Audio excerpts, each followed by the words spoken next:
ఓం మహాగణపతే నమః. 2026వ సంవత్సరము అంటే 2026 జనవరి నుంచి డిసెంబర్ వరకు నూతన ఆంగ్ల సంవత్సరంలో ద్వాదశ రాశుల వారికి ఎలాంటి ఫలితాలు కలుగుతున్నాయో చూద్దాము. ముందుగా ఈ 2026వ సంవత్సరంలో ఉన్నటువంటి గ్రహస్థితిని కనుక మనం ఒకసారి గమనించినట్టయితే చక్కటి గ్రహస్థితి కనిపిస్తుంది.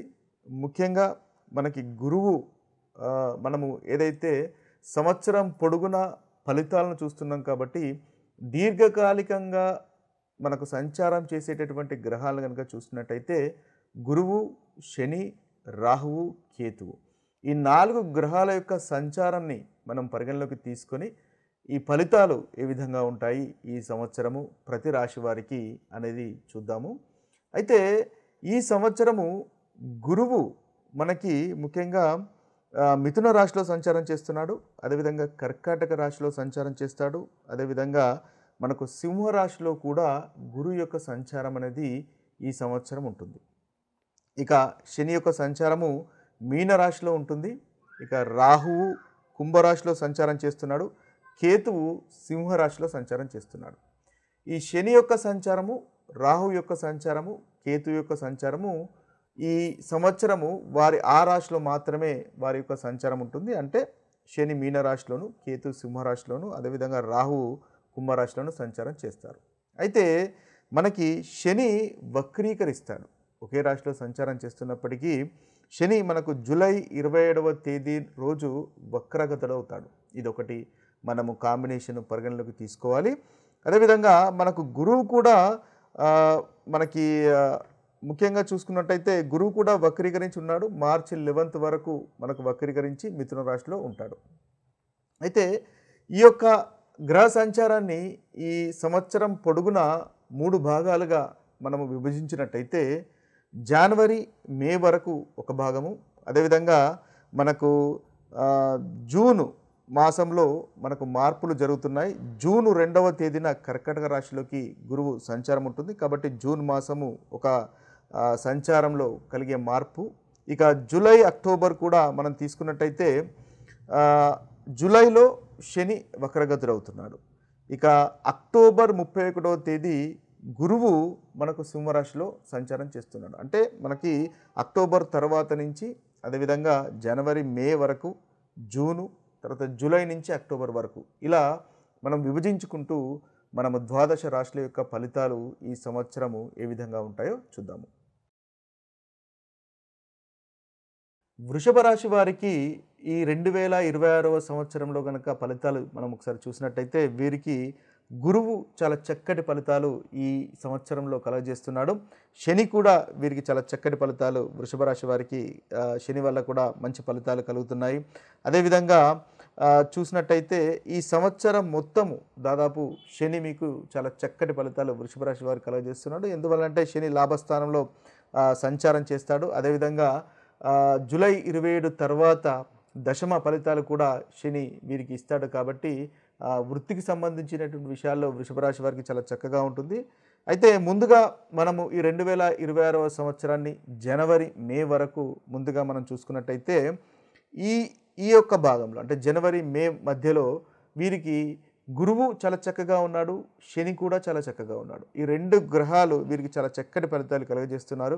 కాబట్టి మే వరకు వీరికి వృత్తిలో మంచి అభివృద్ధి అనేది ఉంటుంది. గురుగ్రహం వల్ల గురువు వీరికి 2వ స్థానంలో సంచారం అనేది ఉంటుంది. కాబట్టి వృత్తిలో అభివృద్ధి ఉంటుంది. మీ పై అధికారులు మీకు అనుకూలంగా ఉంటారు. ముఖ్యమైనటువంటి విషయాల్లో మీ యొక్క అభిప్రాయాలు అనేవి తీసుకోవడం అనేది జరుగుతుంది. ఫైనాన్స్కి సంబంధించినటువంటి విషయాలు చాలా చక్కగా ఉంటుంది. అంటే 2వ స్థానము కుటుంబానికి సంబంధించినటువంటి స్థానము, ధనానికి సంబంధించినటువంటి స్థానం. కాబట్టి ఫైనాన్స్కు సంబంధించినటువంటి విషయాల్లో వృషభ రాశి వారికి చాలా చక్కటి ఫలితాలు ఈ మే వరకు గురుగ్రహం వల్ల కలుగుతాయి. రావాల్సినటువంటి బకాయిలు వసూలు అవుతాయి. రియల్ ఎస్టేట్ వారికి కూడా చాలా చక్కటి ఫలితాలు ఈ వృషభ రాశి వారికి కలుగుతాయి. ముఖ్యంగా కాంపిటీషన్కు సంబంధించినటువంటి విషయాల్లో మీదే పై చేయిగా ఉంటుంది. కోర్టు కేసులు మీకు అనుకూలంగా ఉంటాయి. ఆరోగ్యం కూడా బాగుపడుతుంది. గురువు యొక్క ఈ యొక్క సంచారం వల్ల చాలా చక్కగా ఉంటుంది. కుటుంబ సభ్యులతో సంబంధ బాంధవ్యాలు మెరుగుపడతాయి. మీ యొక్క వాక్కు మృదువుగా ఉంటుంది. ఈ వాక్కు మృదుత్వంతోని మీకు చాలా చక్కటి ఫలితాలు కలుగుతాయి. వృత్తిలో పనిచేసే చోట ముఖ్యంగా అనుకూలమైనటువంటి ఫలితాలు కలుగుతాయి. సంతానం కోరుకునే వారికి కూడా సంతానం కలిగే అవకాశాలు మనకు కనిపిస్తున్నాయి. అదేవిధంగా మనకు శని కూడా మీనరాశిలో సంచారం చేస్తాడు కాబట్టి ప్రమోషన్ గురించి చూస్తున్న వారికి ప్రమోషన్స్ వచ్చే అవకాశాలు కూడా మనకు కనిపిస్తున్నాయి. ధన రాబడి పెరుగుతుంది, ఆరోగ్యం బాగుంటుంది.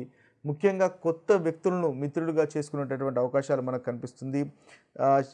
శని ముఖ్యంగా 11వ స్థానంలో ఉండడం వల్ల ఆర్థికంగా లాభము, గౌరవము, స్నేహానికి సంబంధించినటువంటి విషయాల్లో లాభము, అదృష్టము కలిసి రావడం లాంటి ఉత్తమమైనటువంటి ఫలితాలు మనకి వీరికి వృషభ రాశి వారికి ఈ సంవత్సరము చూడవచ్చు. అదేవిధంగా మనకి ఎప్పుడైతే శని వీరికి జూలై 27 తర్వాత వక్రగతుడు అవుతాడో అంటే దశమ స్థాన ఫలితాలు కూడా ఇస్తాడు కాబట్టి ఈ వృషభ రాశి వారికి వృత్తికి సంబంధించినటువంటి విషయాలు కూడా చాలా చక్కగా ఉంటుంది.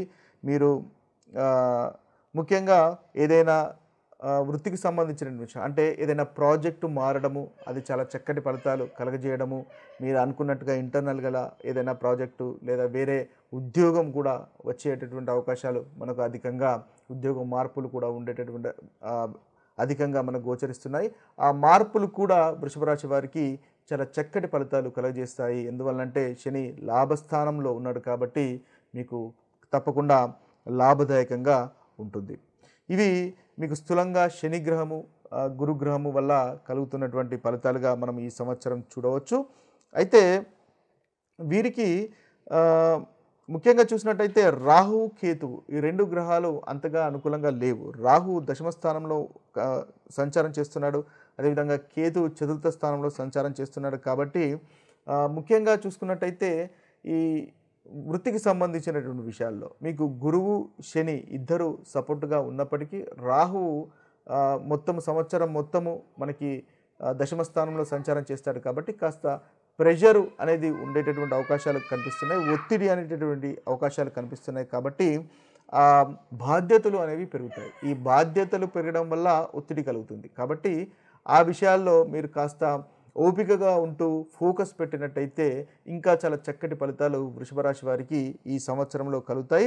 ముఖ్యంగా వృషభ రాశి వారికి కనుక చూసుకున్నట్టయితే వీరికి జూపిటర్ అంటే గురువు ఎప్పుడైతే 4వ స్థానంలోకి సంచారం చేస్తున్నాడు అంటే అక్టోబర్ 31 తర్వాత 4వ స్థానంలోకి సంచారం చేస్తాడు. ఈ అక్టోబర్ 31 తర్వాత 4వ స్థానం ముఖ్యంగా వాహనాలకు సంబంధించినటువంటి స్థానము, అదేవిధంగా ఇంటికి సంబంధించినటువంటి స్థానము. కాబట్టి వాహనాలు కొనుగోలు చేసేటటువంటి అవకాశాలు వృషభ రాశి వారికి ఈ సంవత్సరము కనిపిస్తున్నాయి. లేదా ఉంటున్న పాత వాహనాన్ని కనుక మీరు వాడుతున్నట్టయితే వాటికి తక్కువ రిపేర్స్ వచ్చేటటువంటి అవకాశాలు మనకు కనిపిస్తున్నాయి. వాటికి అయ్యేటటువంటి ఖర్చు ఇదివరకంటే తక్కువగా ఉంటుంది. లేదా ఇంటిని రినోవేషన్ చేయడము లేదా కొత్త ల్యాండ్ పర్చేస్ చేయడము లాంటివి కలిగేటటువంటి అవకాశాలు వృషభ రాశి వారికి మనకి అక్టోబర్ 31 తర్వాత వీరికి కనిపిస్తుంది. ఎందువల్లంటే గురువు మనకు సింహరాశిలో సంచారం చేస్తాడు కాబట్టి అప్పుడు మీకు అక్కడ ఆ ఫలితాలు వచ్చే అవకాశాలు కనిపిస్తున్నాయి. అయితే షేర్ మార్కెట్లో ఇన్వెస్ట్ చేయడానికి 1-2 సార్లు ఆలోచించవలసినటువంటి అవసరము 2వ భాగంలో మనకు ఉంటుంది. అలాగే 4వ స్థానంలో గురువు యొక్క సంచారం ఉంటుంది కాబట్టి వాహనాలు నడిపేటప్పుడు కాస్త జాగ్రత్తగా నడపాల్సినటువంటి అవసరము అక్టోబర్ 31 తర్వాత వీరికి చెప్పదగినటువంటి సూచన. ఇవి స్థూలంగా ఈ వృషభ రాశి వారికి 2026వ సంవత్సరంలో ఉన్నటువంటి ఫలితాలు. అయితే మనము ఈ రాశుల అన్నిటికీ ఈ యొక్క గ్రహాల యొక్క సంచారాన్ని ఆధారంగా చేసుకొని మనకు కలుగుతున్నటువంటి ప్రతికూలమైనటువంటి ఫలితాలు అధిగమించడానికి, మనకు కలుగుతున్నటువంటి చెడు ఫలితాలను పోగొట్టుకొని మంచి ఫలితాలను ఇంకా ఇంక్రీజ్ చేసుకోవడానికి పరిహారాలను కనుక చూసినట్టయితే మనం ముఖ్యంగా మేషరాశి, ధనస్సు రాశి, కన్యరాశి, మేషరాశి, ధనస్సు రాశి, కన్యరాశి ఈ 3 రాశులకు ఈ సంవత్సరము కేతుగ్రహము అంతగా అనుకూలంగా లేడు. కాబట్టి ఈ 3 రాశుల వారు కేతుగ్రహానికి సంబంధించినటువంటి పరిహారాలు చేసుకున్నట్టయితే మీకు చాలా చక్కటి ఫలితాలు కలుగుతాయి. ముఖ్యంగా కేతుగ్రహం అంటే కేతు యొక్క మంత్రాన్ని మీరు ప్రతిరోజు పఠించవచ్చు. ఓం కెం కేతవాయ నమః అనేటటువంటి మంత్రాన్ని మీరు 108 సార్లు పఠించవచ్చు. లేదా ఓం శ్రాం శ్రీం శ్రౌం సహ కేతవాయ నమః అనేటటువంటి మంత్రాన్ని కూడా మీరు బీజ మంత్రాన్ని 108 సార్లు పఠించినట్టయితే చాలా చక్కటి ఫలితాలు మీకు కలుగుతాయి. అదేవిధంగా మంగళవారం కానీ శనివారం కానీ ఒకవేళ మీకు ప్రతిరోజు కనుక కుదరకపోయినట్టయితే కనీసం మంగళవారము శనివారము సాయంత్రము ఈ కేతు గ్రహ మంత్రాన్ని పఠించినట్టయితే ఈ సంవత్సరం మొత్తము కేతు వల్ల కలుగుతున్నటువంటి ప్రతికూలమైనటువంటి ఫలితాలు ఈ 3 రాశుల వారు అధిగమించగలుగుతారు. మేషరాశి, ధనస్సు రాశి, అదేవిధంగా కన్యా రాశి. ఇక మిగతా రాశులు కనుక చూసినట్టయితే వృషభ రాశి, కర్కాటక రాశి, మకర రాశి, తులారాశి, మిథున రాశి. ఈ యొక్క 5 రాశుల వారు రాహు కేతువుల యొక్క మంత్రాన్ని పఠించినట్టయితే వీరికి చక్కటి ఫలితాలు కలుగుతాయి. అంటే ఈ సంవత్సరంలో ఈ రాశుల వారు రాహు యొక్క గ్రహానికి సంబంధించినటువంటి పరిహారాలు చేసుకోవాలి. అదేవిధంగా కేతుకు సంబంధించినటువంటి పరిహారాలు కూడా చేసుకోవాలి. అంటే ఈ 2 గ్రహాలు ఈ రాశుల వారికి అంతగా అనుకూలంగా లేవు. ముఖ్యంగా వృషభ రాశి వారికి, కర్కాటక రాశి వారికి, మకర రాశి వారికి, తులారాశి వారికి, మిథున రాశి వారికి. అయితే వీరు ముందుగా మనము చెప్పుకున్నట్టుగా కేతు మంత్రాన్ని, కేతు బీజ మంత్రాన్ని 108 సార్లు మంగళవారం కానీ శనివారం కానీ పఠించండి. ఓం శ్రాం శ్రీం శ్రౌం సహా కేతవేన్ నమః అనేటటువంటి మంత్రాన్ని పఠించినట్టయితే చక్కటి ఫలితాలు కలుగుతాయి. అదేవిధంగా ఈ రాశుల వారు ఈ సంవత్సరం పొడుగున గణపతిని ఆరాధించినట్టయితే ఈ కేతు గ్రహం వల్ల కలుగుతున్నటువంటి ప్రతికూలమైనటువంటి ఫలితాలు తొలగిపోయి అనుకూలమైనటువంటి ఫలితాలు కలుగుతాయి. అదేవిధంగా శివుడికి అభిషేకం చేసినా కూడా మనకు ఈ రాశి వారికి చక్కటి ఫలితాలు కలుగుతాయి. అయితే ఈ కేతు గ్రహంతో పాటుగా మనము రాహుగ్రహానికి సంబంధించినటువంటి పరిహారాలు కూడా చేసుకోవాలి. ముఖ్యంగా రాహుగ్రహం అంటే దుర్గామాతను కనుక ఈ రాశుల వారు ఈ సంవత్సరం ఆరాధించినట్టయితే చక్కటి ఫలితాలు కలుగుతాయి. అనుకున్నటువంటి మీకు పనులు నెరవేరుతాయి. ముఖ్యంగా రాహు యొక్క బీజమంత్రాన్ని కూడా మీరు పఠించవచ్చు. ఓం భ్రాం భ్రీం భ్రౌం సహా రాహవేన్ నమః అనేటటువంటి ఈ బీజ మంత్రాన్ని 108 సార్లు రాహుకాలంలో ఉదయం 7 గంటల నుంచి 9 గంటల మధ్య లేదా సాయంత్రము 4 గంటల 30 నిమిషముల నుండి 6 గంటల వరకు పఠించినట్టయితే వీరికి రాహుగ్రహం వల్ల కలుగుతున్నటువంటి ప్రతికూలమైనటువంటి ఫలితాలు కూడా తొలగిపోయి అనుకూలత అనేది కలుగుతుంది. ముఖ్యంగా నాగదేవతకు సంబంధించినటువంటి పూజలు కానీ చేసుకున్నట్టయితే మీకు ఈ రాహుగ్రహం వల్ల కలుగుతున్నటువంటి దుష్ఫలితాలు ఏదైతే ఉన్నాయో రాహు కేతు వల్ల కలుగుతున్నటువంటి దుష్ఫలితాలు తొలగిపోతాయి. అంతేకాకుండా శివునికి కూడా మీరు ఈ సంవత్సరం పొడుగున ఈ రాశుల వారు శివునికి సంబంధించినటువంటి పూజలు కనుక చేసుకున్నట్టయితే చక్కటి పరిహారాలుగా ఉపయోగపడతాయి. ఏదైతే ప్రతికూలమైనటువంటి ఫలితాలు ఉన్నాయో ఆ ప్రతికూలమైనటువంటి ఫలితాలు తొలగిపోతాయి. ఇక మనం చూసినట్టయితే సింహరాశి, వృశ్చిక రాశి, కుంభరాశి, మీనరాశి ఈ మిగిలిన 4 రాశులు సింహరాశి, వృశ్చిక రాశి, అదేవిధంగా కుంభరాశి, మీనరాశి ఈ 4 రాశుల వారు మాత్రము రాహు, కేతువు, శని ఈ 3 గ్రహాల యొక్క పరిహారాలు చేసుకోవాల్సినటువంటి అవసరం ఉంటుంది. అంటే ఈ సంవత్సరం పొడుగున మీకు ఈ 3 గ్రహాలు దాదాపుగా అంతగా అనుకూలంగా లేవు. కాబట్టి ఈ ప్రతికూలమైనటువంటి ఫలితాలు తొలగిపోయి అనుకూలమైనటువంటి ఫలితాలు కలగడానికి ఈ 3 గ్రహాల యొక్క పరిహారాలు అనేది చేసుకోవడం ఉత్తమము. మనం ముందుగా చెప్పుకున్నట్టుగా ఈ రాహు పరిహారాలు, అదేవిధంగా రాహు బీజ మంత్రాలు, అదేవిధంగా కేతు బీజ మంత్రాలను పఠించండి. వాటితో పాటుగా శనికి సంబంధించినటువంటి పరిహారాలు కూడా చేసుకోవడము ఈ రాశుల వారికి అనుకూలంగా ఉంటుంది. ముఖ్యంగా శనీశ్వరుణ్ణి ఆరాధించండి ప్రతి శనివారము. తద్వారా చక్కటి ఫలితాలు ఈ 4 రాశుల వారికి కలుగుతాయి.